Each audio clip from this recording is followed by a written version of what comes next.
It's 7:55 a.m. on a calm Sunday morning. Sailors are shaving. Bands are tuning instruments. Then the sky starts screaming. If you were standing here right now, would you even know the war had begun? Pearl Harbor doesn't look like a battlefield this morning. It looks like a postcard. The sun is just climbing over the mountains. The water is flat and bright, like glass. A warm breeze moves across the harbor. You can almost forget there's a war happening anywhere in the world. This is Sunday, December 7th, 1941, just outside Honolulu. Most of the US Pacific Fleet is anchored here for the weekend. Crews are relaxed. Many officers are ashore. It's supposed to be a slow day. This is what it looked like in the Reconstruction.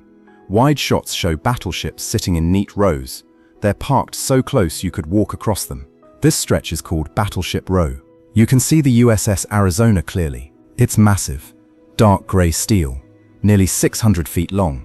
It looks calm, solid, untouchable. Down on deck level, life feels normal. You can see sailors shaving at outdoor sinks. Others lean against railings, smoking and laughing. Some are writing letters home. A Navy band is setting up for music later that morning. Instruments glint in the sunlight. There's no rush, no fear, just routine. The weather matters here. Clear skies, light clouds, warm air, almost no wind. Perfect conditions for flying. No one at Pearl Harbor is thinking about enemy planes. Radar stations have spotted blips earlier that morning, but they're assumed to be American aircraft arriving from the mainland. Nothing raises alarms. Nothing feels wrong. But far beyond the horizon, something else is moving. In this reconstruction, the camera pulls high into the sky. Way out at sea, 6 Japanese aircraft carriers cut through the waves. Their radios are silent. No messages, no signals. They've been sailing for days in total secrecy. Hundreds of planes sit on their decks, armed and fueled. The pilots are already airborne. You can see them from above now. Tiny dark shapes against the ocean. They fly low to avoid detection. Engines hum steady and smooth.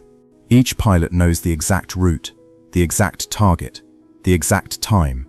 Back at Pearl Harbor, church bells ring in the distance. Breakfast is being served. Some sailors are still asleep. Others complain about the heat. The harbor smells like salt water and fuel oil. Nothing smells like danger yet. Then, at 7:49 a.m., a message crackles through Japanese radios. Short, sharp, calm. Tora, Tora, Tora. It means surprise has been achieved. The attack is working, and the men below have no idea what's about to happen. The first explosion doesn't sound like war. It sounds like confusion. A deep crack, a thud that doesn't quite register. Sailors look up, squinting into the sky. Some think it's an exercise. Others think a plane has crashed. No one thinks this is an attack. Not yet. Then you see it. In this reconstruction, the camera snaps upward. Planes come screaming out of the clouds. They're flying low, too low. You can clearly see the red circles on their wings, Japanese markings, and suddenly, everything changes. At exactly 7:55 a.m., the first wave hits Pearl Harbor.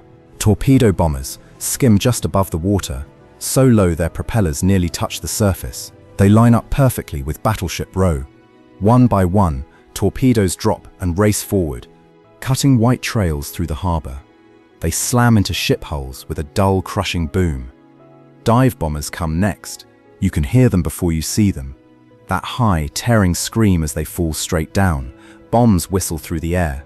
Explosions erupt across the base.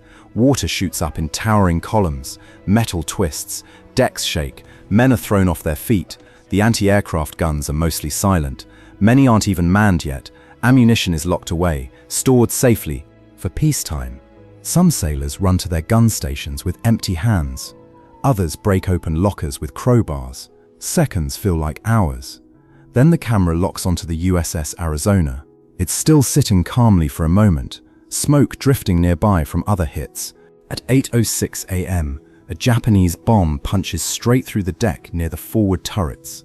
It detonates deep inside the ship. The forward ammunition magazine explodes.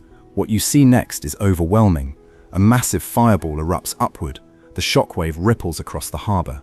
The ship seems to lift out of the water. Metal tears apart. Flames roll hundreds of feet into the air. In an instant, over 1,100 men are killed. Many never know what hit them. Burning fuel pours into the water. The harbor catches fire. Thick black smoke blots out the sun. Alarms scream non-stop. You can see sailors jumping overboard, desperate to escape the heat, but the water itself is on fire. Oil sticks to their skin. Flames crawl across the surface. Some men swim anyway. Others cling to wreckage. You can hear shouting, whistles, orders that go nowhere. The attack feels endless, but it has only been minutes. Then slowly the planes begin to pull away. The sky grows quieter. Smoke hangs heavy over the harbor. Survivors start to breathe again. Some believe the worst is over. But above the clouds, another group of planes is already turning back toward Pearl Harbor. And this time, they know exactly where to strike. War doesn't feel heroic when you're trapped below deck with the lights out and water rushing in. In this reconstruction, the camera drops inside the ships. Corridors are dark. The floor tilts at a sharp angle. Steam hisses from ruptured pipes. Men stumble forward with hands on the walls, feeling their way through smoke. Around 8:54 a.m., the second wave arrives. You can hear the engines again, louder this time, more confident. These planes aim for airfields and ships already hit. Hickam Field, Wheeler Field, hangars erupt in flames. Rows of American planes burn on the ground, lined up wingtip to wingtip, exactly how they were parked for peacetime. Inside the harbor, survival becomes personal. Sailors use bare hands and pocket knives to cut trapped men free. Others pry open hatches with whatever tools they can find. There's no time to think. You pull, you lift, you drag. Burns cover arms and faces. The smell is a mix of oil smoke and salt water. On shore, makeshift medical stations form almost instantly. In this reconstruction, you can see medics working on wooden tables on the ground, anywhere there's space. There aren't enough bandages, not enough morphine. Doctors tear shirts into strips. Blood pools on the concrete. Wounded men keep arriving. Many of the men fighting back aren't even trained for combat roles. African-American mess attendants and cooks run to the guns when officers fall. They load ammunition. They fire until barrels glow hot. Some will later receive commendations. But right now, no one is thinking about medals. They're thinking about staying alive. In Honolulu, civilians hear the explosions echo across the city. Windows rattle. People run outside and look toward the harbor. Thick smoke climbs into the sky. Radios crackle with half-formed reports. No one knows if an invasion is coming next. Parents gather children. Cars clog the streets. Fear spreads fast. Back in the harbor, the attack finally slows. By around 10 a.m., the sky begins to clear. The planes are gone. Fires still burn. Ships list heavily in the water. The USS Arizona continues to burn its wreckage, glowing beneath the smoke. Far away, the Japanese fleet turns back toward home. Later, Admiral Isoroku Yamamoto will reflect on this moment. He will say he fears Japan has awakened a sleeping giant. Whether he truly said those exact words is debated, but the feeling behind them is real, because even as the smoke clears, something bigger is forming. Anger, shock, resolve. The attack is over. The consequences are just beginning. What does a nation do after a morning like this? Pearl Harbor is quiet again, but nothing feels the same. The sun is higher now. It shines down on wreckage. In this reconstruction, you can see smoke drifting slowly upward, no longer exploding, just hanging in the air. The water is coated in thick oil. It reflects the light in strange rainbow colors. Burned metal creaks as it cools. Rescue crews move carefully from ship to ship. They call out for survivors. Sometimes they hear answers. Sometimes they don't. The USS West Virginia settles into the mud.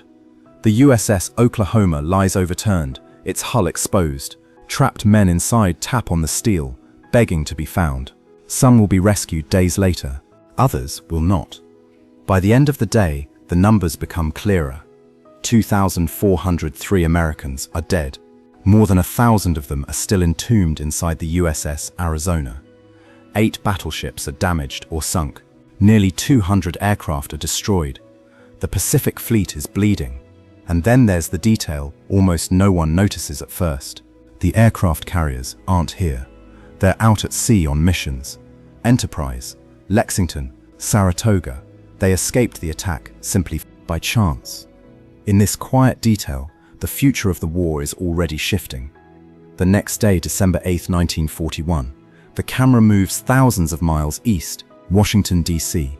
Franklin Delano Roosevelt sits at his desk. He looks tired, his face is tight. He edits his speech by hand. Short lines, clear words, no confusion. When he speaks to Congress, radios carry his voice across the country. Yesterday, December 7th, 1941, he says, a date which will live in infamy. Families stop what they're doing, from the sidelines. Its industry, its manpower, its determination are now fully awake. When you look at Pearl Harbor today, it's peaceful again. Water laps gently against memorials. Names are etched into white stone. But beneath the surface, history still rests. Ordinary people, ordinary routines, one quiet morning that reshaped the world.